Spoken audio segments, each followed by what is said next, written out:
So it is day 19. Hello everybody, I am glammed up because tonight we are going out for someone's birthday. Not mine isn't coming, but it's not yet. Oh, look at the way my earrings are shining in the light.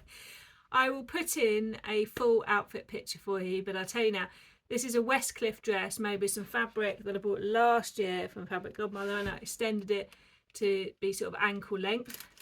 Let's open day 19 of Becky's Sewing Studio. Oh, it's squishy and soft. Oh, it's lovely bias binding. That's nice. Let's unwrap that so I can show it to you a bit more. Oh, that's lovely. Look at that. Look, that's nice. So it is a kindness day. So I'm going to go quite deep and meaningful with today's kindness. So today's kindness is to be kind to yourself and to deal with or forgive something that you need to. Now that might be a personal forgiveness, it might be a forgiveness of someone else, because remember, forgiving is not forgetting. So I, over the years, have worked hard to forgive people for things that have really hurt me, that I can't go back and deal with, but I need to forgive for. But I've also worked hard to forgive myself for mistakes I've made. So deep, meaningful one today. You don't need to leave a comment about that, because there'll be plenty to comment on, because in a second when I go out, I'm leaving you with an ironing board chat or pressing matters, and I'm going to answer 2 questions in there that people have asked me, and I'm going to get like sort of thoughtful and meaningful about those. There'll be plenty to comment on. So I'm just going to show you my shoes that I'm wearing tonight. I've gone for these gorgeous beasts, so they're flat, but I recently bought them from New Look, treated myself to a new pair of shoes, and they've just got that like nice look without being heeled, which is perfect for just going out for a meal in like a nice pub. I'm going to hand over to a festive looking Sam, who is going to talk to you about 2 questions that have come up. One is about YouTube and one is about underwear. So take it away, Sam of yesterday, who pre-recorded it. Oh, I'm feeling a bit Elton John. Hello everyone, it's Christmas edition of Ironing Board Chat. I'm feeling a bit here, a bit Pocket Man, Rocket Man, if you're not sure what we're talking about.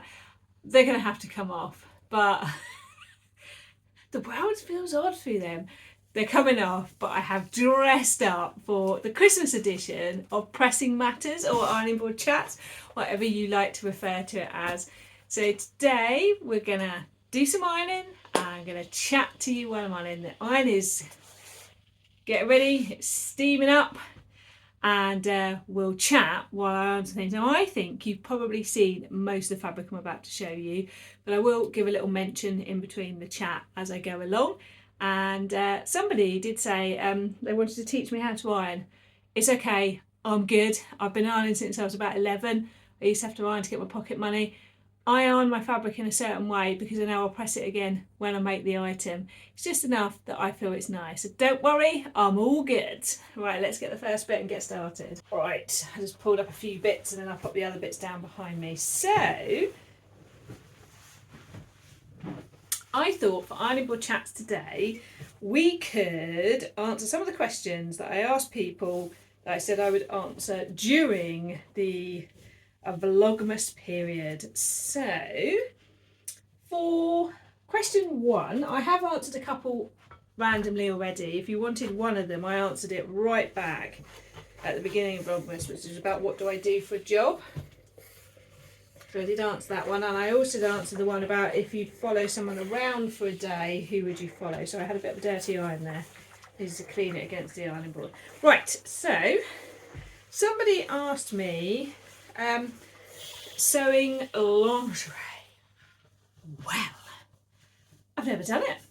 I keep meaning to sew up some knickers using leftover jersey fabric because I've got plenty of that, and I love the idea of having like some space themed knickers or something, but I haven't got around to it. And the teenager in our house did say to me one day, what happens when you've sewn all the things? What will you do? And I said, firstly, not sure that will ever happen. Secondly, I can get deep into coat making, underwear making, maybe even shoes. I can go back to bag making, which I did a lot of in my past life. I used to make a lot of bags.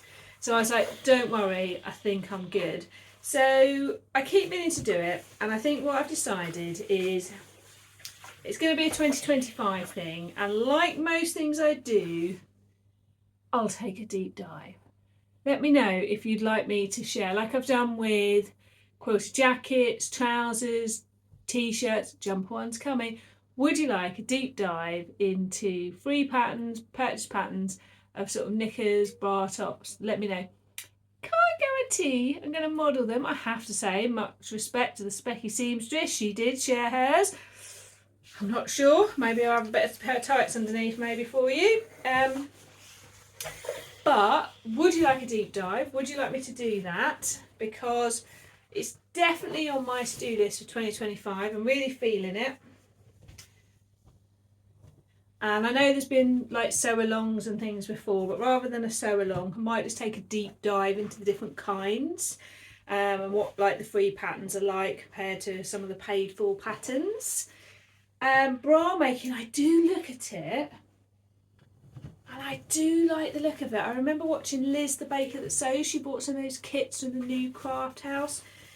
They do look lovely.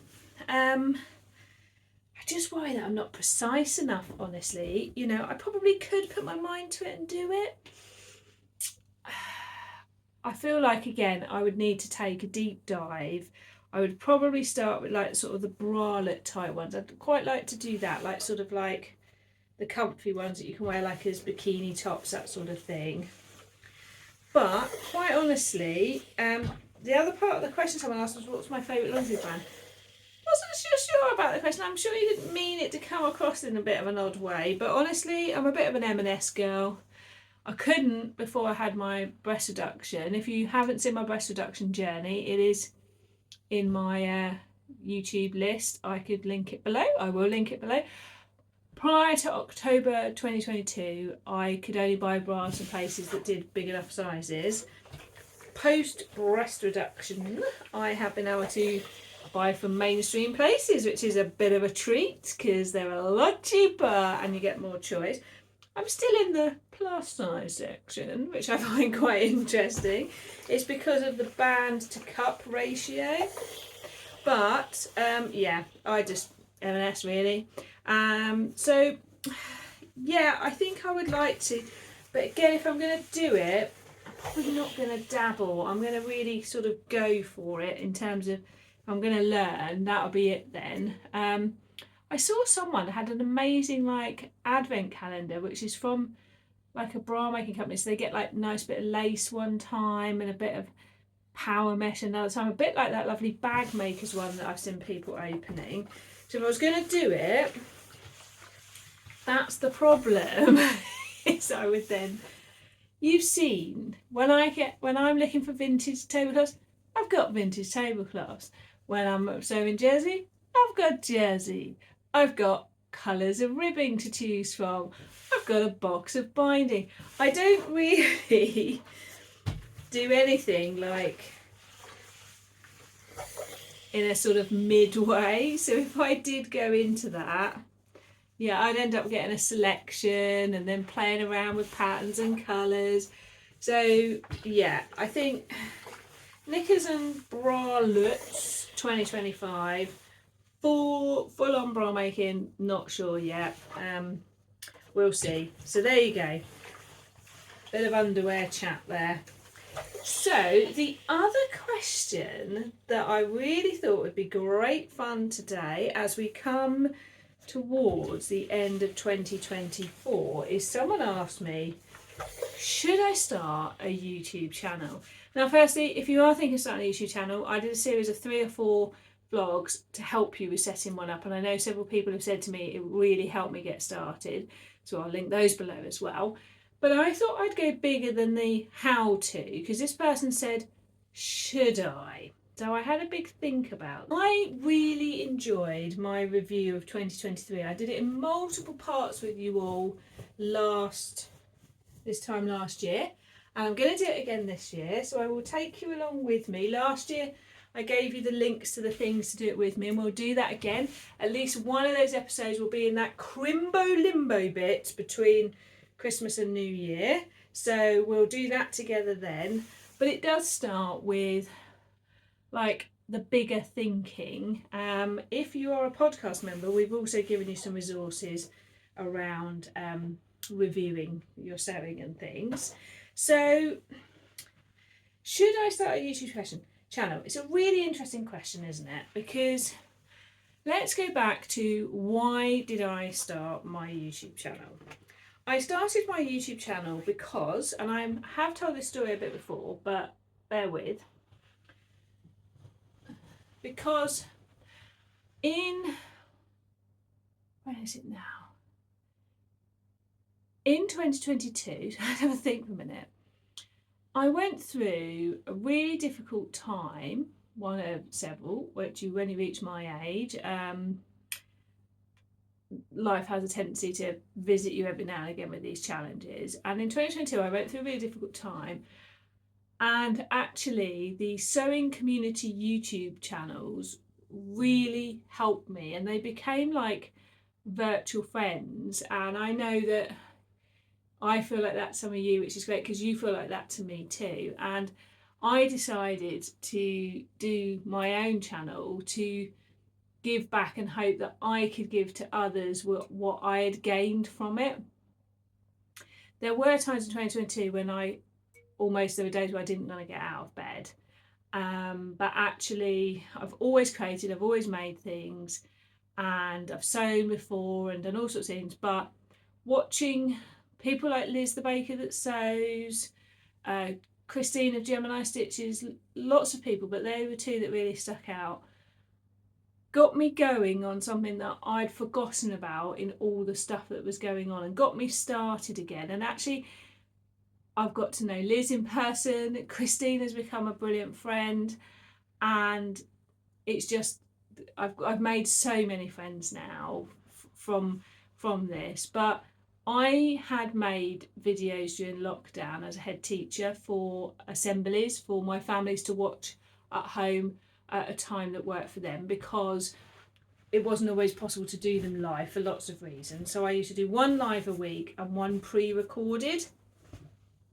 And I learnt a lot through the pre-recording. I've always loved video making and things. I used to teach kids how to make their own book trailers using iMovie when I was a teacher. We used to study a book and then they'd make a book trailer to advertise it. So I've done loads of stop motion and things in my time, all self-taught. And so during lockdown, I had to teach myself proper video editing and how to record myself to do these assemblies. And I used to have lovely feedback from the families, and I used to cringe when families would send me pictures of me on their big TV with the family watching them. But what the family said to me was, it became like their very comforting ritual once a week to watch me, because it felt like they were really still connected and it felt very like reassuring. So I took those skills and went about setting up my YouTube channel. And when I look back, and that was May 2023, May 2023, I remember it was the May bank holiday that I released my first one, and I chose that because I had like time over the bank holiday weekend to do it. And from that point to now, which is a year and a half later, I cannot believe what setting my YouTube channel up has done for my life. And I'm not one who likes to be dramatic with my statements or behaviours, but I would be as bold enough to say YouTube changed my life in a positive way. I have such a rich connection with people that I hadn't really had before. I mentioned this the other day when on one of my Vlogmas when I was talking about socials. I'd only really ever had work friends for a huge amount of my life because my job was all consuming. And when that job went away, there was a moment where I felt lost, and I went through counselling to help with the whole thing, not just that. And as I came out of the counselling, that's when I decided to do the YouTube channel, because I felt ready. Being a head teacher had given me the thick skin I needed not to worry about what people said about me. It doesn't mean I approve of it, doesn't mean it's nice, but a thick skin, because I was used to people commenting on what I do. But the friendships and the connections and the interactions and the creative pursuit, I love that word, it's one of my words of 24, pursuit, that have come from having my YouTube channel is nothing I could have ever imagined. So if you want to enrich your life, that's what YouTube did for me. I've made friends that I would never have been able to make otherwise. I have contributed to the sewing community in a way that has made me feel very fulfilled. I have so many positive, creative interactions. The other day, someone suggested something to me that I'd never thought of on my own. And it's like being in a room chatting creatively with you all every time you leave comments and we interact. And for me, I love that. I love that interaction of the creative ideas. And it just constantly spurs me on and gets me excited. I think my sewing is more interesting and creative, and I am more thoughtful than I would have ever been without YouTube. And I am endlessly grateful for the support and the encouragement. So the question, should I start a YouTube channel, is, do you want to put yourself out there a bit? Do you want to push your sewing a bit, if it is a sewing one or a hobby of any kind? Do you want to give yourself a bit of a creative challenge? Do you want to interact with people? Do you want to be contributing to the community? Obviously, if it's sewing, the sewing community. They're all questions that I didn't know I was asking myself, but I knew I wanted to give back, but that I hadn't gone kind of bigger than that. But when I think back now, they're all the elements. It isn't easy, and I have to keep a check on myself, because I talked about this last year. I didn't realise how competitive I was until I was with myself, until I started pushing myself, and I had to stop myself and catch myself and realign what my purpose is. And by aligning my purpose, that's the thing that spurs me on. And there's so much conflicting influence in our lives all the time. You're going to need to watch out for comparison and conflicting, and be really clear about what your purpose and your vision of what you want to do is. And if it's just sharing a joy of sewing, great, but make sure you keep reminding yourself that. I actually used the VidQ thing to start with, and one of the reasons I used it is because it helped me, because it said think about who your audience is, who is it you're talking to. So when I'm talking to you all, I'm thinking of you all, and that helps me. And there are times when I have like a little moment where I have like a ooh moment, but actually by having other friends who are YouTubers, even though our YouTube channels are all different, I can talk things through, and it helps me to keep aligned. And that helps to keep me on the straight and narrow of why I'm doing this, because like everything in life, we can sometimes go off on an accidental tangent and lose our way if we're not careful. And I'm not talking in a bad way, but that can happen because there's a lot of very successful YouTubers of all types out there, and we have to watch not to measure ourselves.